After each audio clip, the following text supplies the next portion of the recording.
1, 2, 3, 4. Welcome to the Immigrants and Exiles podcast, recorded at the Beachcomber Café in St Kilda. We're calling this one Walter Goes to Italy. This time, Walter talks about his visits to Italy and the people he met over there.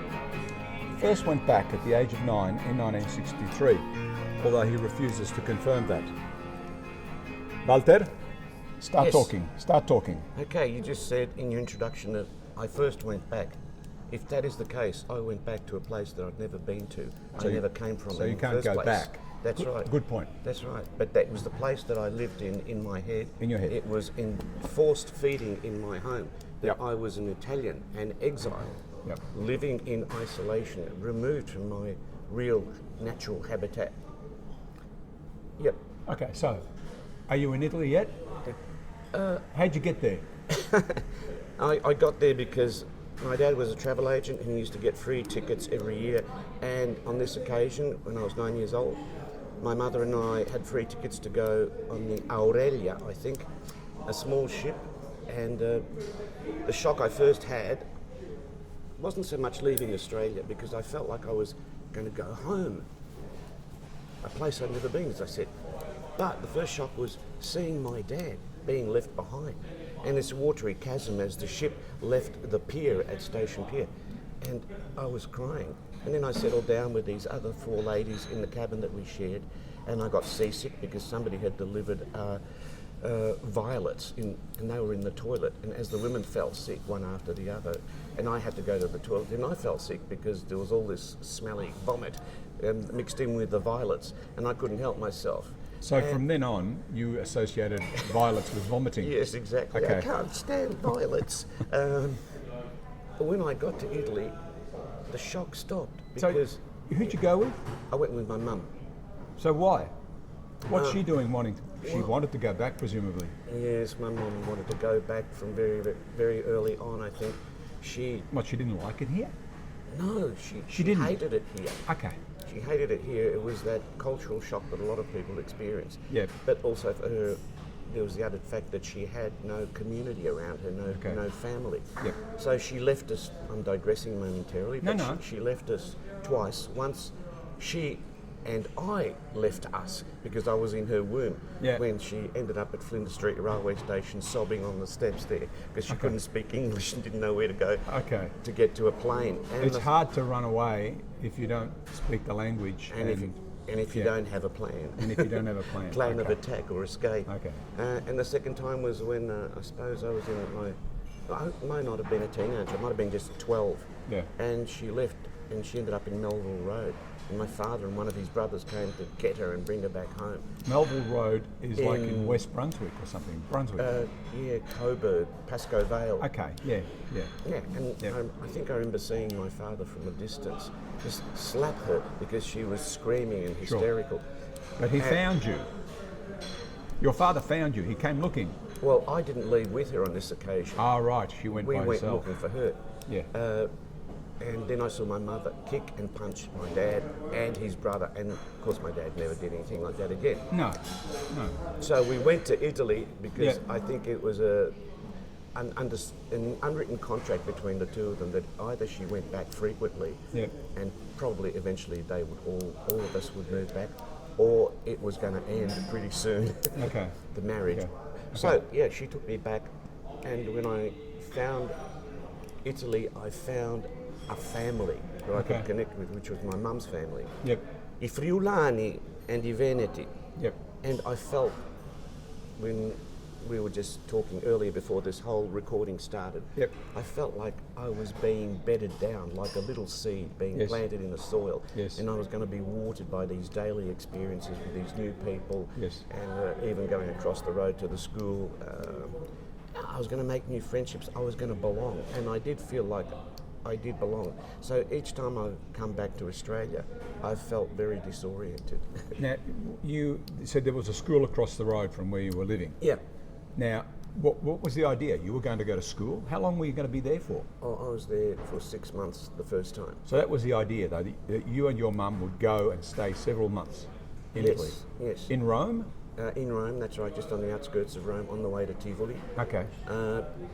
I would always take a program of studies from Australia, Okay. whatever school I was at. Yeah. And I went to quite a lot of schools here in Australia. Yeah.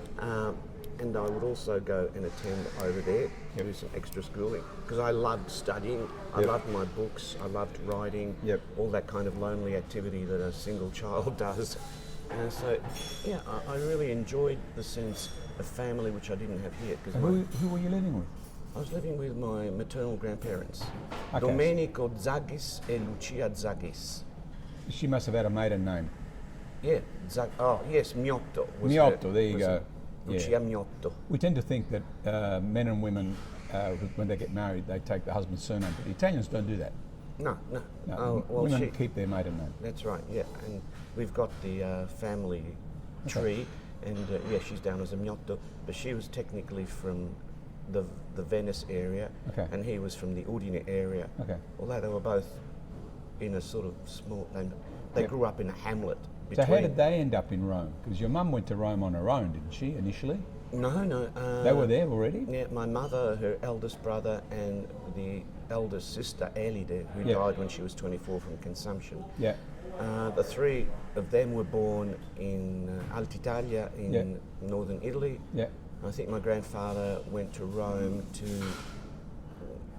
look for a better life as a carpenter. Really? Okay. Internal migration. Yes. Yeah. And then the next three kids grew up in Rome. Right.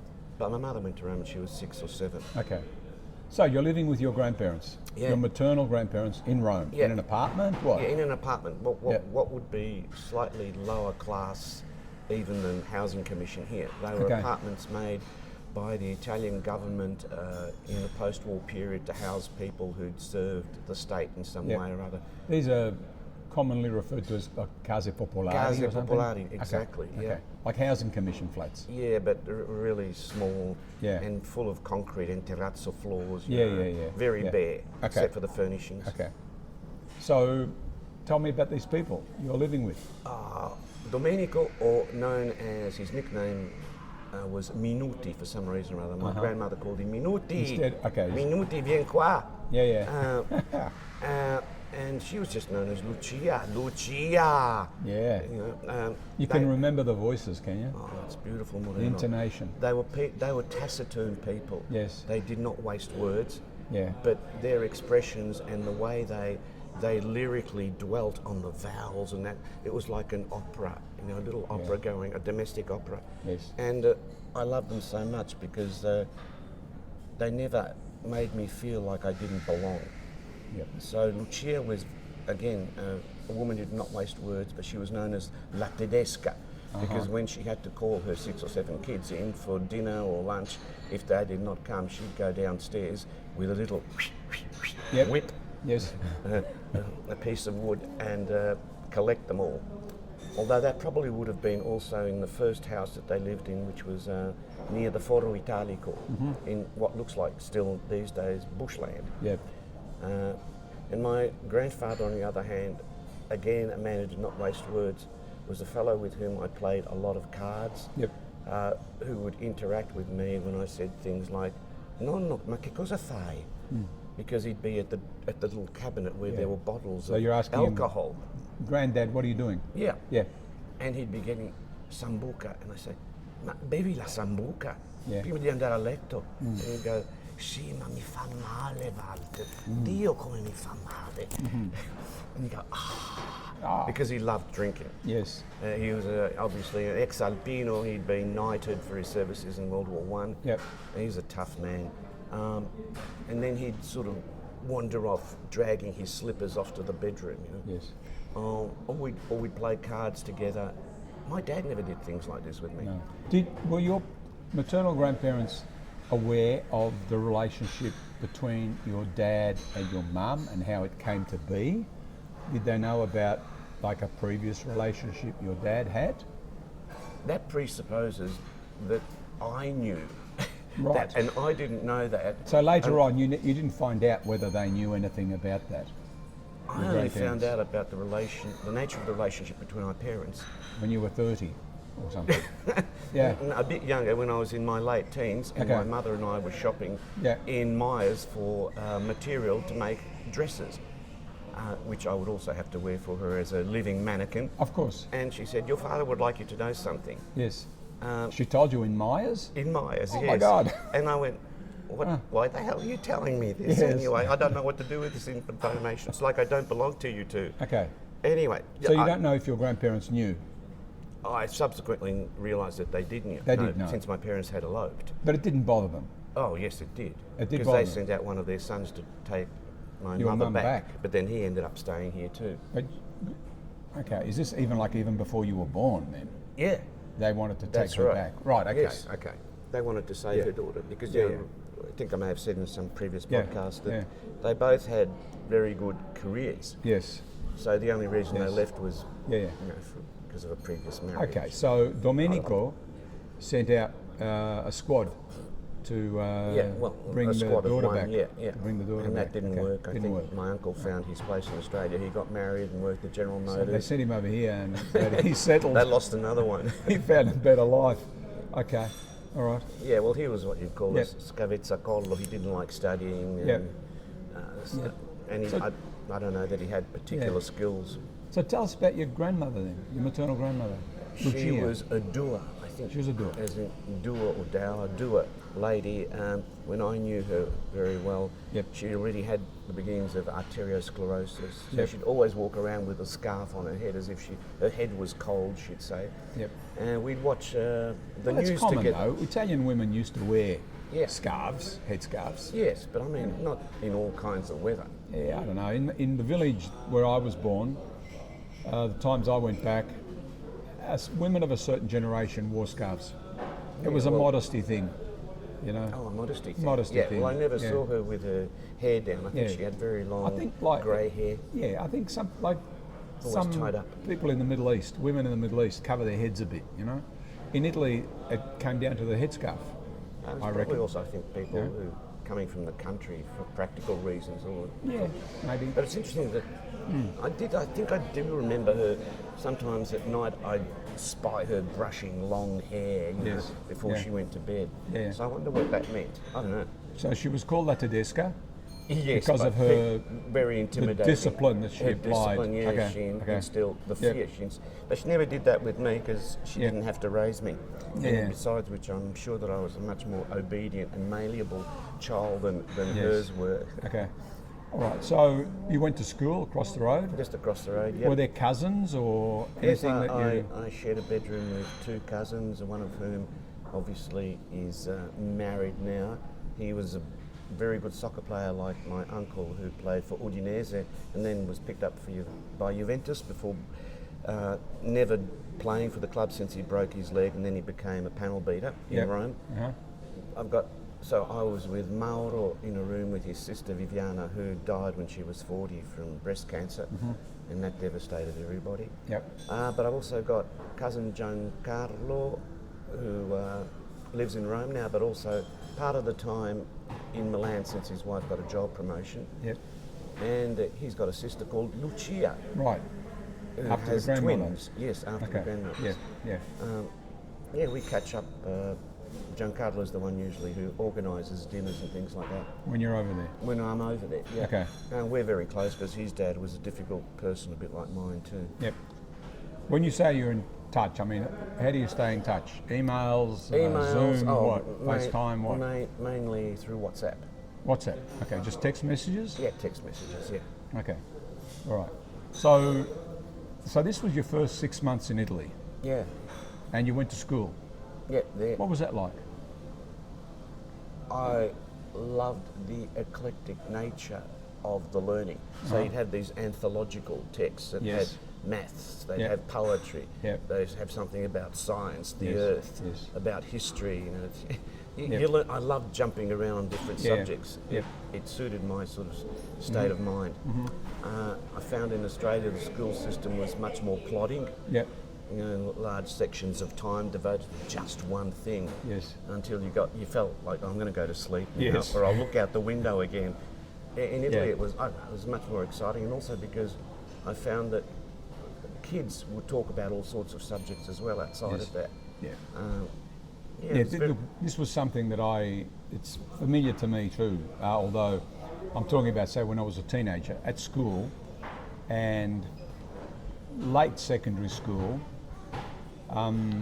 there was no reluctance to talk about politics. No, People talked politics all the time. It's Yeah. normal. And they had arguments, that's right. you know, and they yelled at each other and waved their arms and carried on like Italians. Whereas here, you know, people learnt very quickly not to talk about politics or religion. You had to be polite, you know. You break away from that sometimes, but the Italians were much more willing to get their hands dirty in talking about politics. Yeah, the fear factor was non-existent. No.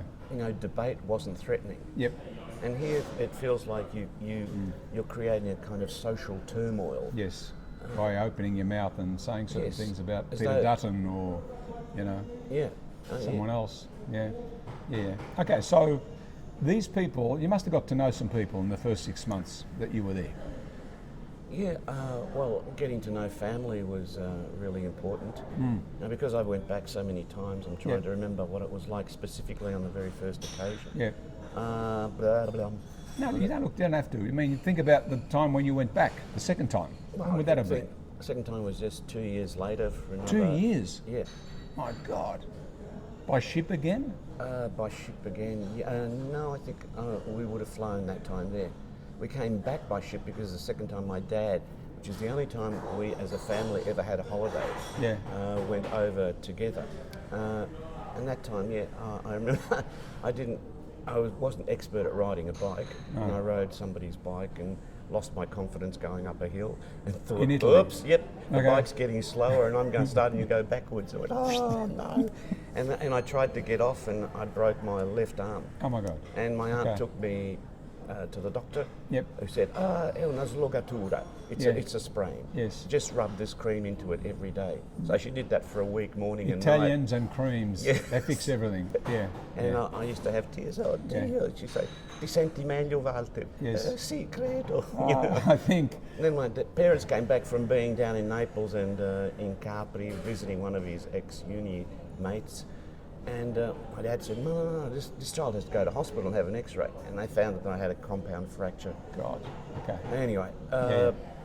Yep. but yeah, I used to enjoy, actually, some of the things I used to enjoy was how you could play soccer.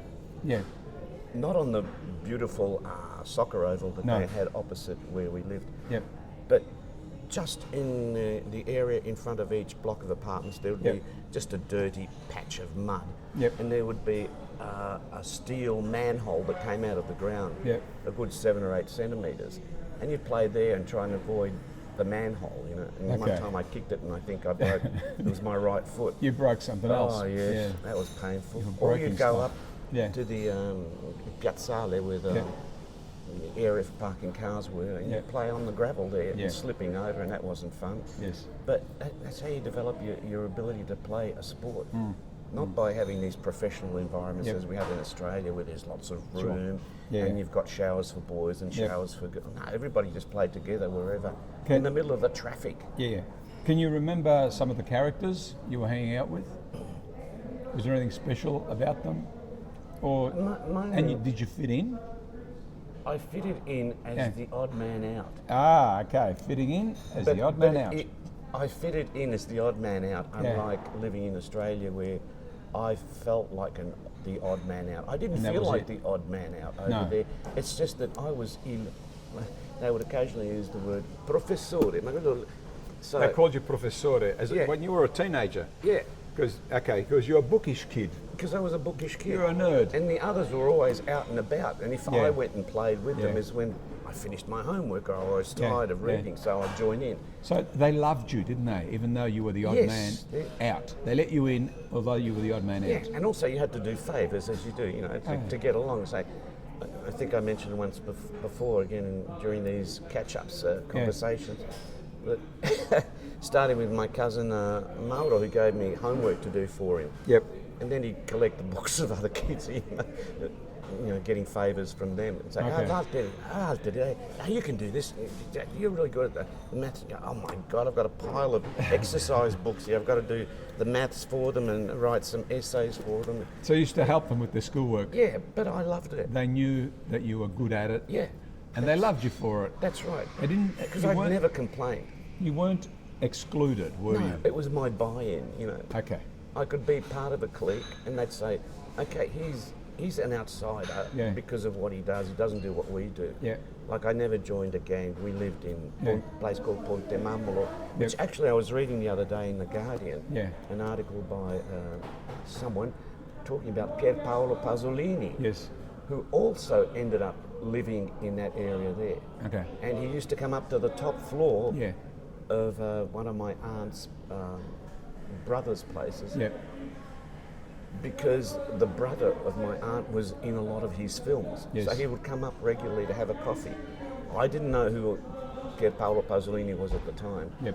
but apparently that's what he used to do. He hung around. You know, this business about intellectuals in Italy, you're right that they can be brought into the fold, even though they're the odd man out. Yeah. But they have a grudging, not even grudging's the wrong word. They're respected. And I mean, I had a similar kind of experience with on a visit to my uncle years ago now. His brother-in-law was there. I think it was his brother-in-law. Anyway, we were talking about my work, and I was telling him about my work as a translator. And they were kind of they were very impressed because translators know languages and they're special people in Italy and Europe generally. And professional people are respected. They are. They are. And I remember showing off a bit, telling my uncle's brother-in-law that he couldn't afford me. If he wanted to hire me for a job, he probably couldn't afford me. I was showing off like that. And my uncle was very impressed. But he thought it made perfect sense to skite, to show off about the work I was doing. It's not something I could have done here. You couldn't do that here because languages here are kind of rubbish.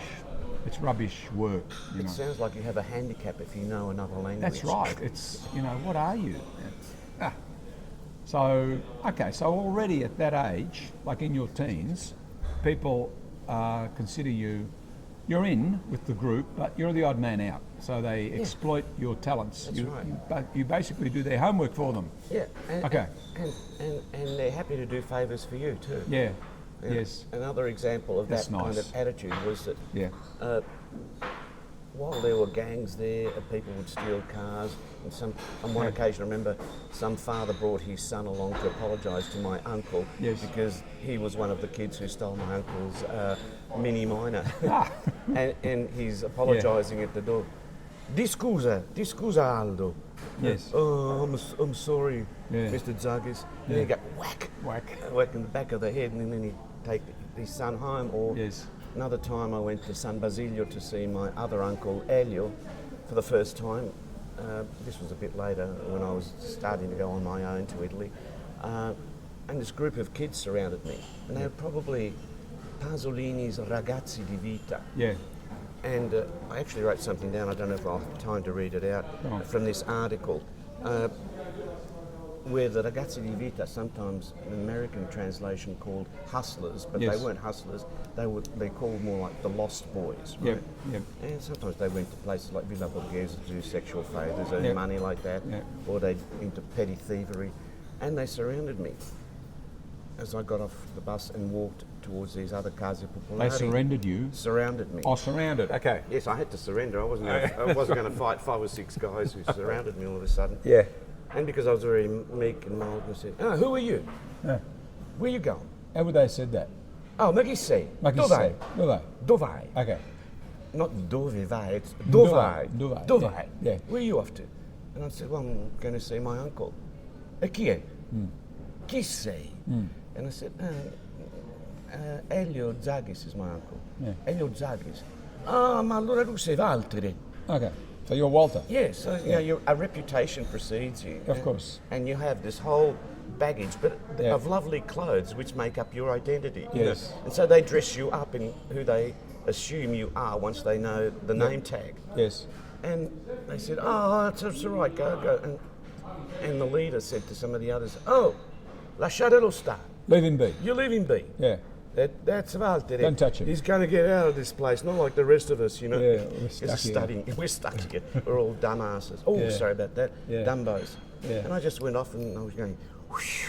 I got out of that one, Yes. went and saw my uncle, And then it was okay each time that I went. Yeah. But again, sometimes people say, oh, in Europe, it's all old, it's decrepit, there's no room to breathe, to be yourself, but there is. Yeah. If only because you're pretty quickly given an identity and a role, and you fit in, then you can mould it to your own ambition.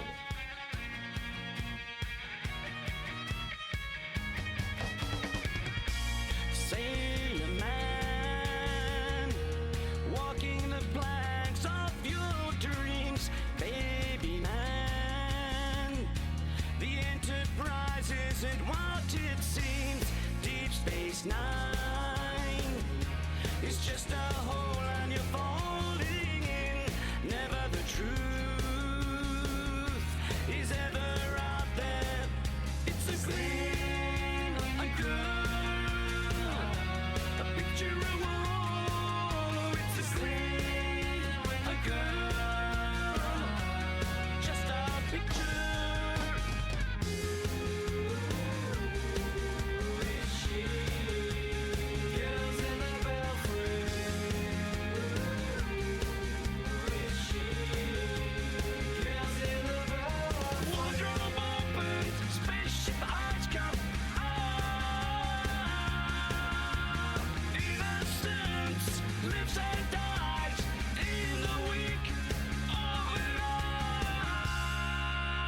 There's a couple of things. One, your name isn't so weird in Italy in this environment. Okay, No. Walter.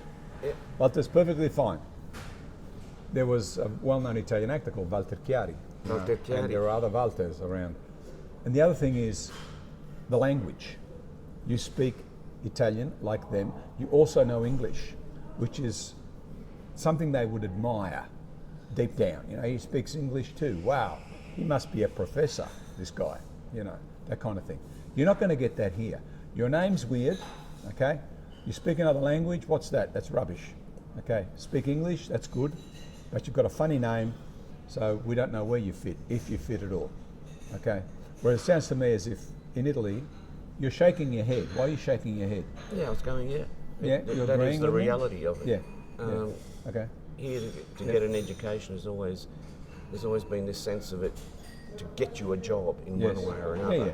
Whether you went to private school or a government Yeah. school. Yeah. I think it's been like that for a long time, and it's just got worse. That's my opinion, anyway. Yeah.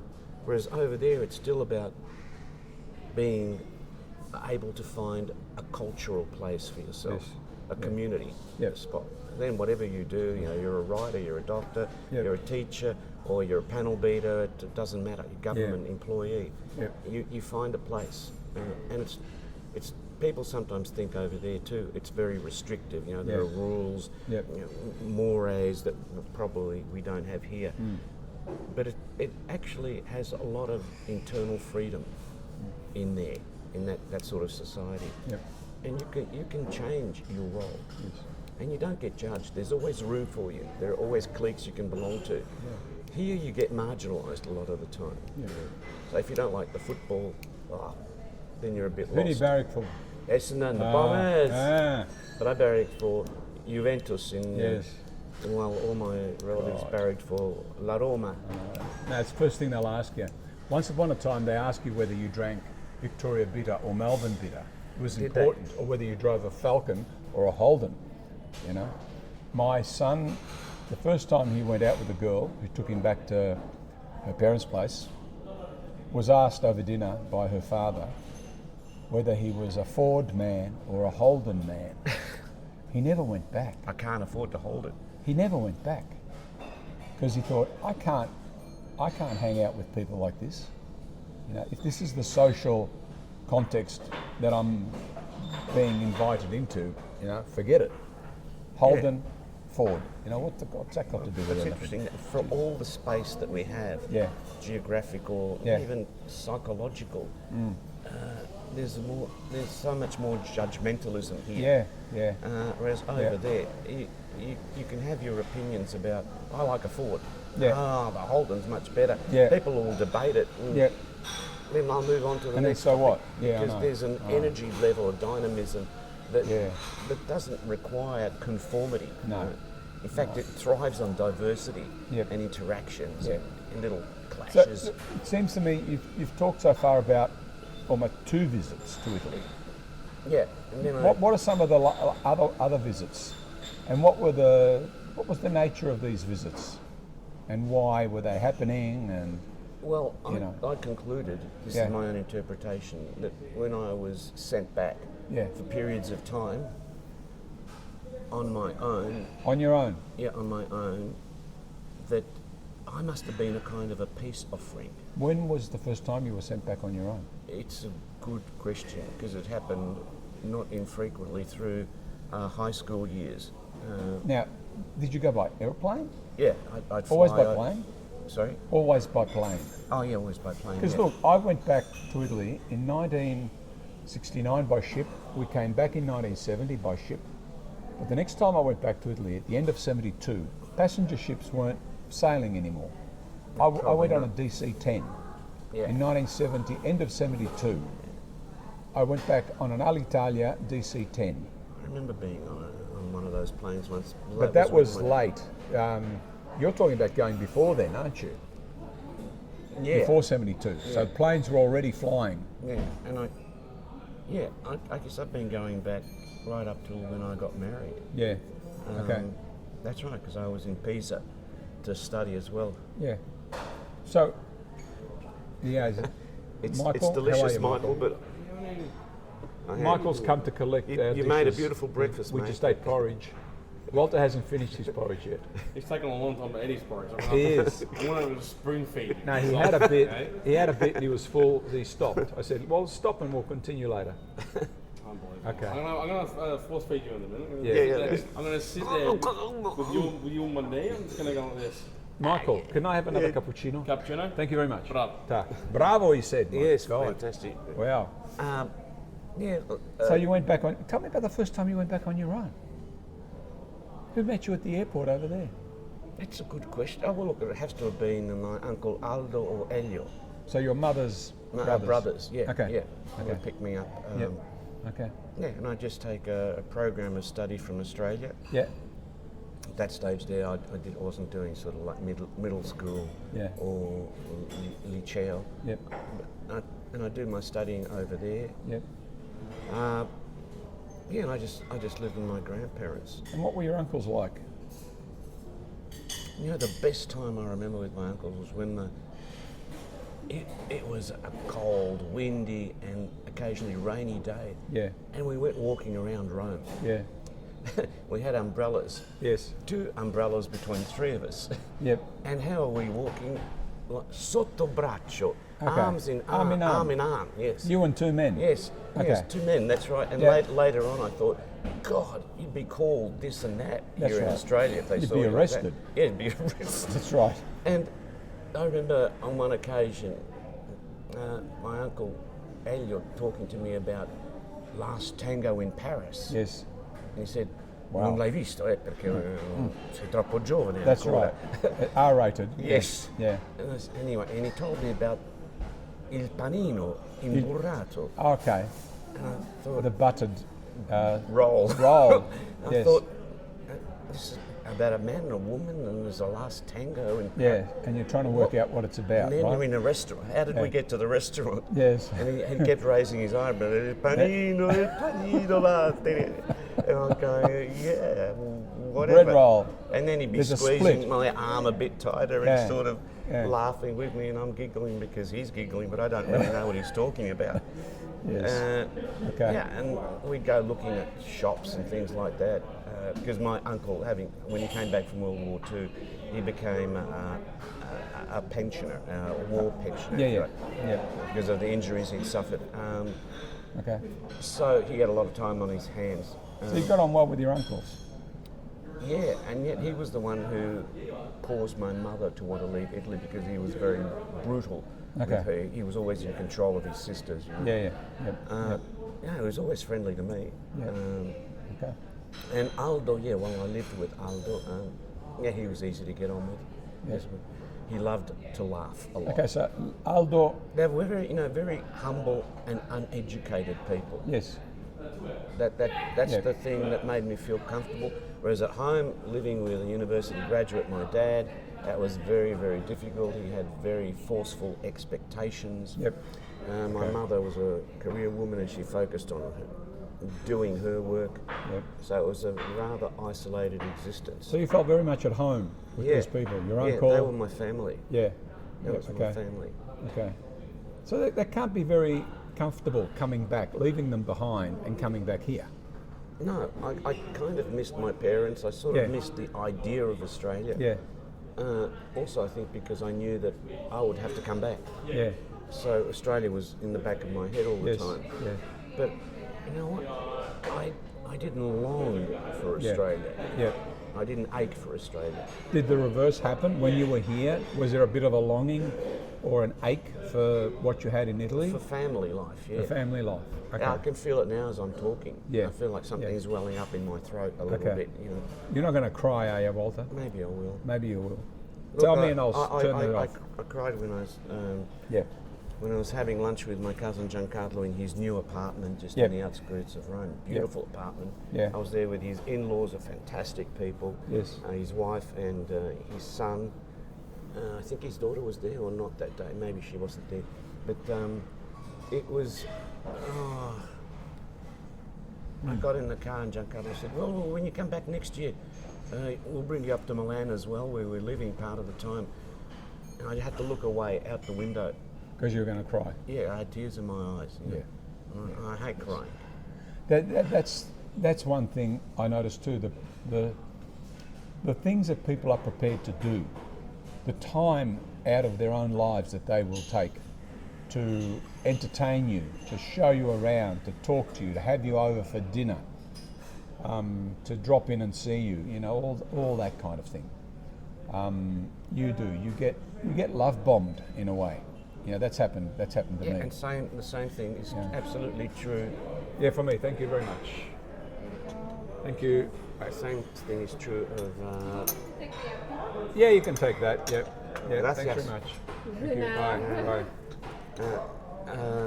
Same thing is true of Rosemary's relatives. I just love them to death. And the more I get to know them, the friendlier they become. I think it's because even, they have their issues, arguments, antipathies, but they have to live with them. Yes. And they get used to having them while still being able to have, some kind of a relationship. Yeah. Here, the fact that we can get away from each other, yes, distance here creates, if not an animosity, an ability to not look for solutions, or a compromise, or reach a common ground of understanding. Because you can just retreat behind your retreat. front yard, Yeah. the footpath, the gate, front yard. Absolutely. And you can be in your house and in the backyard. Yeah. Psychologically, privacy is devastating to relationships. Yep. We now have new neighbours who've lived in Europe for 15, 17 years. Yeah. And he's Australian, she's French background, speaks English perfectly like an Australian. Yeah. They've had 3 boys in London, now they're here. They're fantastic. Yeah. We were around there the other night because they were having a barbecue for 2 of their Swedish friends who live in London. Yeah. For one of his Grant's brothers who's an airline pilot for Emirates. Yeah. I then met Hayden and his wife who've lived in Canada. I was just jumping from subject to subject, saying nothing and everything at the same time. That was so European. People from different cultures getting together. Yeah. And we're exchanging tools. We talk all the time. I went for my walk yesterday to the city. And Grant stopped me talking about what he was doing in the garden. You know, he's only about, late 30s, 40 years old, so he's not an elderly pensioner. Yeah. They brought that kind of, again, that word dynamism or energy and curiosity about life. And they're actually stunned at the distances that they feel exist already. Yes. In the 6 months that they've been back in Australia. Yes. Well, how long were they away for? Oh, well, minimum 15 years. Oh, wow. Yeah, I think they It'd be like a different country. They lived coming also back in here. Switzerland for a while. Yeah. Yeah. I know. But, you know, they probably think they're going to have a better life here, right? Yeah, we haven't actually got to the point of why they've come back. Yeah. I mean, his mother is here and he's got another brother as well. Yeah. Ask him. I'll have to ask him. Ask him. I'd love but to know. But I have asked Emily whether she'd be interviewed. She's Yeah. an interesting, smart lady. Okay. And very fiery. I remember she recently had an argument with some worker going through the lane who wanted them to move their car. Uh-huh. And I heard some French swearing words in the laneway, and she was telling him to F off and that. Also, where did you go? And in English too. God, okay. And Grant said, oh, she's very fiery, she's French. And I thought, well, I love it, arguments in public. Yes, yes. And very unusual. Okay, I mean, the last time you went was a few months ago. That's right. Right? And you met people that have got to know you over the various visits to Italy. Yeah. I mean, you told me, I remember you telling me, and I want you to tell our listeners about some of these characters that you meet in the street who remember you. But what's his name's? Yes, there was a time that that was a year before. Okay. That I said to Rosemary, oh, we'll catch La Metropolitana to Ponte Mammolo. Yeah. And I didn't realise that they'd extended La Metropolitana by another station. This is the subway. Yeah, Okay. the subway. Ponte Mammolo, which is where we lived, the railway station is about a few kilometres away from where we lived. Yep. And the station, the terminus station, carries the name of the local prison. Yes. Rebibbia. Okay. So we get out at Ponte Mammolo and we walk up to the main road, La Tiburtina, which goes to Tivoli. Yeah. And I go, oh shivers, we're not here. Yeah. I said, we'll have to walk, Rosemary. Yes. So we're walking on this semi-freeway, Yes. trying not to fall off the side of the embankment, because it's not, you're not meant to be walking there. Anyway, we finally made it to Via Lanciano, where we lived.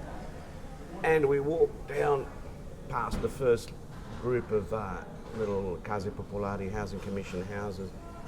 And when we get to my building, Scala E, they call it, you turn right to go up the steps, and all of a sudden I hear a voice go, oh! And I just turn around and say, and this lady says, ma tu sei Valterino? So you're Walter? Yeah, little Walter. Little Walter. Little Walter. I said, what? Yeah. I looked around, and I went, sì, sono io. And I wanted to say, ma ci conosciamo, do we know each other? Yeah. And she said, oh, bless her, she was beautiful. The sort of sentimental, intimate things that they say. She said, sei cresciuto, ma eri più biondo. Quando eri piccolo, you were more blonde when you... Yeah. I thought to myself, I was never blonde. I had light mousy hair, but not blonde. Okay. No, è bello rivederti, Valterino. Grazie, signora. So nice to see you. Yeah, I go, buongiorno, buongiorno. Yeah. And I said to Rosemary, Rosemary said, who are they? I said, I don't have a clue, Rosemary. I cannot remember. You know, they probably see you and they know you by name because you're Anna and Aldo's nephew, but you're not aware of them. And you've been coming over every few years or something, and but you don't. You never notice them. No. Or they're just one of hundreds of people walking around. Listen, there's some of the things you've told me about your visits to Italy. In one instance in particular, and I don't know if you've got other examples, but when you've been with people who were doing something very mundane, like watching something on television, either a soccer match and meanwhile you're ensconced in your books, you're studying Italian literature or something, and you come out and ask people whether they would mind if you recited some poetry to them. and they tell you to Oh, that was funny. go yes. jump. Tell me this story. Yep. I remember only that it was the Formula One Okay. in South Africa. Yep. And there was my uncles, my cousins, and probably a few other people watching in the lounge room. Yeah. And I was reading, I'm not interested in stuff like Formula One and that. Yeah. Here I sometimes pretend so that people don't get offended. you Sure. know. So you come to the footy with me. Yes. Yeah. But That's I'll okay. talk to you about other stuff. That's while fine. footy's While we're going at on. yeah. You know what? Yeah. I even pretend that the footy that I'm interested in the footy, of when course. everybody wants to do the high five, I go, yeah, Yes, okay, let's do the high five. That's right. Batticinque, by the way, is Is that what it's called? Yeah, Batticinque. Batticinque. Okay. Anyway, and I just read this really lovely poem by Gabriele D'Annunzio, It was him. Okay. and I just kind of spontaneously walked out, and I thought, hey, I'm going to read this to the guys. You know, they're going to love it. Yeah. And I said, ragazzi, ascoltate questa. Yeah. Listen to this. Che vuoi? Ma che vuoi? Yeah. What do you want? No, sto leggendo una poesia Yeah. of D'Annunzio's, and I started reading the poem, and there was a moment's silence, and then the next thing I hear is a chorus says, ma vattene, ma che fai? Go Via, jump, via." piss So off. it's some shoes flying in my Yeah, direction. yeah. Oh, shit. So they're basically telling you to Yes, piss off. Leave them in alone. a friendly way. They want to watch And I the thought, race. Oh, I'm really being inappropriate right Yeah, now. that's right. So I Yeah, just slowly disappeared down the corridor and Yes. back into my room and thought Yeah. about Yes. what is Walter really like? What doesn't he get about life in Yeah. society? Yeah. Yeah. So that was one of those seminal moments where I thought, Yeah. I have to get out of my head more. Yep. I'm not sure how well I've managed it, but Yep. yes, you think you found a little jewel and you want to share it, and Yes. you realise, oh, no, wrong thing to do. That was a funny moment. Yeah. Yeah. But you know, nobody says anything to you later. No, It's of just course that not. you're confirming in their head who Yeah. you are. But You're part of the family, you know. that's right. But they've also decided they've actually slotted you in the category of professore. Okay. Oh, yeah. They think he's the nerd, he's the intelligent, literate one, educated, highly educated. He's if he doesn't already lecture at university, he's going to one day, and they accept you for that, because it's Yes. a perfectly legitimate thing to be. It's like accepting Pasolini, a famous writer and Yeah. director, Yeah. going up to the apartment and having coffees there Yeah. and talking to the local people. Yeah. Yes. Because even those sorts of people Yep. live as ordinary human beings in the Yes. society. You know, Yeah. Yeah. they're not on the margins of society. No. Okay, Walter. What about? Tell me about Pierpaolo Pasolini, who was, he's a famous writer, thinker, filmmaker in Italian culture of what was it, the 70s, 70s, yeah, and he 80s, did a lot of movies. 70s? Yeah. One of the movies that came out here was Yeah. the Decameron. Yes. I think also the Canterbury Tales. Yes. SBS has run a few of his movies also, like the Vangelo, the Gospel according to St. Matthew. Yes. And the Salon. Salò. Yeah. Although Piero Genovese, Yeah. a deceased wonderful friend Yeah. who taught with me Yep. at uni, explained to me, because he worked in publishing, that La Repubblica di Salò, Yeah. known as Salò, The film, yeah. was put together Yep. by a whole lot of other people, not by Pasolini. It was a movie. That's really Okay. squalid, that movie. Yeah, I've seen bits of it. It's I've seen I this. watched the whole lot. It's horrific. Yeah, But yeah. Pasolini talking about the normality for intellectuals, the space that is in European society for intellectuals and artists to be accepted as such. He taught, that's what I was saying earlier, he taught at a school in Ciampino, which Yeah. was considered a shanty town, Yep. which is where they built an airport. And then he got another teaching appointment with a slightly higher but still meagre salary Yep. in Ponte Marmolo, very near where we live. I didn't know that at the time. But he and his mother Susanna moved to Ponte Marmolo, and he would frequent the local bars and Yep. speak to people. So he used to hang around the place where you lived That's right. Yeah. And at a different time, though. yes, well, I was there some of the time when he was there, but Okay. I didn't know him. No, okay. I just found out, Yep. I don't know, 10 years ago from one of my cousins Yeah. from Mauro, who said, hey, do you know that Pasolini used to come here for coffee all the time upstairs yeah. with one of my uncles, Yep. who was in especially one film called Accattone. Uh-huh. Anyway, and those areas were known as the areas of the dispossessed where we lived. Yes. Where government negligence, government Yep. inaction Yep. led to them being abandoned. And that's why you get gangs flourishing. Yes. Yes. But Pasolini walked among the ordinary people. He was I think he was well loved by the Italian population nation. Yeah. Even though he was gay, Yep. he was radical, politically a radical, Yes, he was left wing. and nevertheless, people loved him. He's not the kind of character, I think, that would have gone down well in 1970s Australia. No, and you know what? He was artistically a revolutionary. Yeah. He didn't have to take up weapons like the Red Brigades. No. But what he wrote about was well, the subjects like he wrote about, like the ragazzi di vita, the lost boys and Yes. the dispossessed people, Yep. were things that really were an affront to the governments of the time. Yeah. And he ended up being killed in the area that he lived in. He was run over on a beach or something. No, it was No? in one of the back lots of Okay. some housing. I saw a commission film. areas, I yeah. saw a film with